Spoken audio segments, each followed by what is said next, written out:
سلامونه او نیکې هیلې او په همدې هیله چې ټول به راته روغ جوړ یاست د دغې اوسنۍ مشر د پاکستان چې د پښتون قوم څخه د پښتنو څخه هم دی او د کاکړ د قوم څخه هم دی. هغه په یونیورسټي ده او که دا شانتې کوم ځای کې راغونډ شوي دي هغوی ته خپله وینا اوروي او ورته وایي چې د پېښور او د کوټې پښتانه افغانانو خرڅ کړي دي او دغه رقم غلط معلومات ورکوي ترڅو د هغوی ذهن ور خراب کړي. په همدغې هکله باندې ورته یو د کوزي پښتونخوا یو پښتون داسې ښکلی جواب ورکړی دی چې سخت یې خوشحاله کړی یم او یو امید یې رابخلی دی، امید چې موږ هم داسې خلک لرو او حقیقت کې د پنجاب له طرفه چې کوم ګمارل شوي سپي دي هغه د افغانانو د ذهنیت خرابولو او بې اتفاقي او نفرت پیدا کولو لپاره مقصد رنګارنګ کارونه کوي. خبرې را لنډوم او غواړم چې تاسې باندې دغه حقیقت در واورم او هغه ته دغه ښایسته جواب چې هغه ته یې ورکړی په همدې هیله چې ټولې په شریک ور خبرې کوم. مهرباني. Your place in Mardan and my place in Quetta was sold about 100 years back. Sold by whom? By our great Afghan. زمونږ پرایم منسټر انور الحق کاکړ صاحب زمونږ ځوانانو نه تپوس کړي تاسو ته چا ویلي نه دي چې موږ خرڅ شوي ډېرو لږو پیسو باندې تانه یې هم ورکړه چې ګریټ افغان چې دی هغې موږ خرڅ کړو. نو دې نه پرله چې دا خبره زه غلطه ثابته کړم. کاکړ صاحب you should be very careful of your statements because you're on a very high authority here. You're currently the Prime Minister of Pakistan. Any statements from you will create only more hostility in the same people on both sides. It's going to create more bad than good. And I suggest you get your historical facts right because the history you just gave us is nothing more than just a mockery of the whole thing that actually happened. اوس هم په ساده پښتو کې پوهیږم چې موږ ولې نو خرڅوي او ډېر شورټ چې زړه د چا تنګ نشي. امیر شیر علي خان حکومت یو طرف ته روس یو طرف ته برطانیه وه. روس خپل وفد را لېږلو کابل ته. امیر شیر علي خان ته انکار وکړو خو روس په زور راغی. کابل کې ایسار شو لاړو برطانیه دا وکتل. برطانیه به موږ خپل وفد لیږو ځکه چې افغانستان زموږ نه د روس په لاسونو کې روان دی.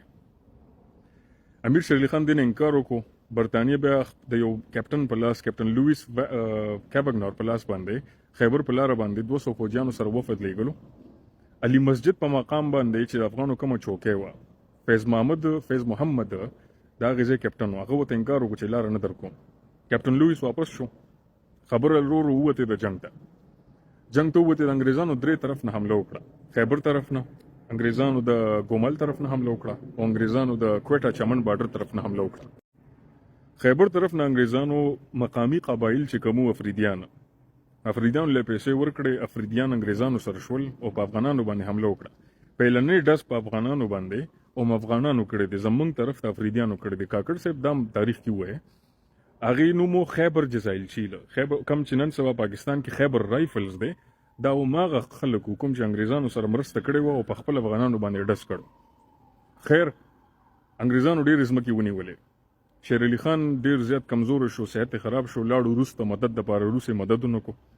روس ورته وایي کار دې خپل دی.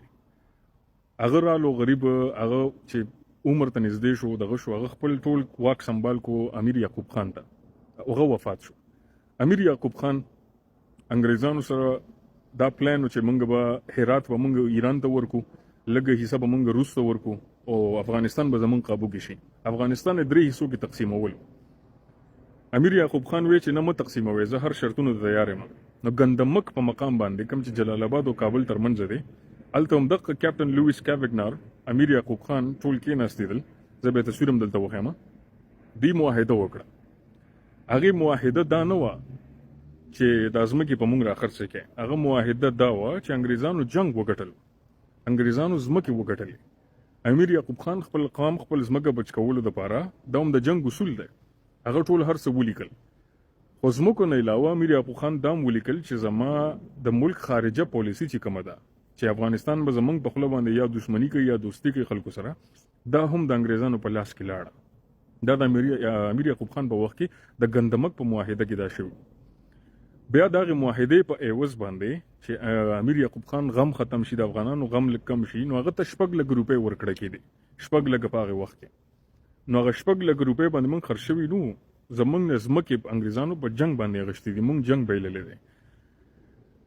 اوس کاکړ صاحب بل دې کې یو انټرسټینګ پوینټ دا دی ځوانانو ته چې کوم ویل پکار دي چې انګریزان په پیښور کې وو، انګریزان تر پیښور پورې وو، نو پیښور خو د افغانانو علاقه وکنه، نو افغانانو پیښور کله ورکړی دی برطانیې ته. سوچ پکار دی پیښور او دا علاقې آلریډي سیکانو د افغانانو نه اغشتې وي. برطانیه چې ده دا پیښور د افغانانو نه دی اغشتې، برطانیه پیښور د سیکانو نه اغشتې دی، نو هغې ځای کې موږ نو خرڅ شوي. بل دې طرف نه زمونږ خلکو انګریزانو نه پیسې اغشتې دي، د خیبر افریدیانو پیسې اغشتې دي، د خیبر مشرانو ته دي هغې ورغلي دي ډزې کړي دي په افغانانو چوکۍ باندې، افغان جزایلچیل په نوم باندې. نو تاسو راځئ، تاسو غلط تاریخ زمونږ ځوانانو ته زمونږ